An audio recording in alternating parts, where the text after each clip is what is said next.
பிரியமானவர்களே, ஆண்டவராகிய இயேசு கிறிஸ்துவின் இனிய நாமத்தினாலே உங்களுக்கு என்னுடைய வாழ்த்துக்களை தெரிவித்துக் கொள்கின்றேன்.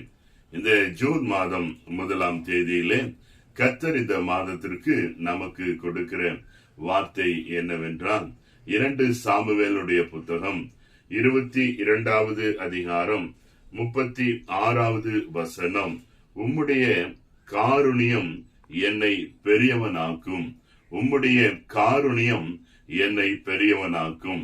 தாவீது அரசனுடைய வாழ்க்கையில அவனுடைய எல்லா சத்துருக்களுடைய கைகளிலிருந்து கர்த்தர் அவனை விடுவித்த போது அவனால பாடப்பட்ட சொல்லப்பட்ட வார்த்தை தான், உம்முடைய காருணியம் என்னை பெரியவனாக்கும். காருணியம் என்றால் கர்த்தருடைய கருணை, நமது ஆண்டவருடைய கருணை, கர்த்தராகிய இயேசு கிறிஸ்துவனுடைய கருணை தான் இந்த மாதத்துல உங்களை பெரியவர்களாக மாற்றப் போகிறது. பெரியவர்கள் என்று சொன்னால் ஒரு உயர்வை ஆண்டவர் கொடுக்க போகிறான். நாம் ஜெபிக்கலாம்.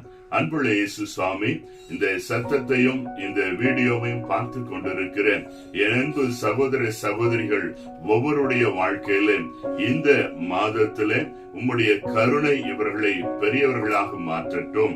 இவர்களுடைய வேலை, வருமானம், தொழில், படிப்பு எல்லா விஷயங்களிலும் கர்த்தருடைய காருணியம் இவர்களை ஆசீர்வதிக்கட்டும். இயேசுவின் நாமத்தில் ஜெபிக்கிறோம் எங்கள் ஜீவனுள்ள நல்ல பிதாவே. ஆமென். God bless you.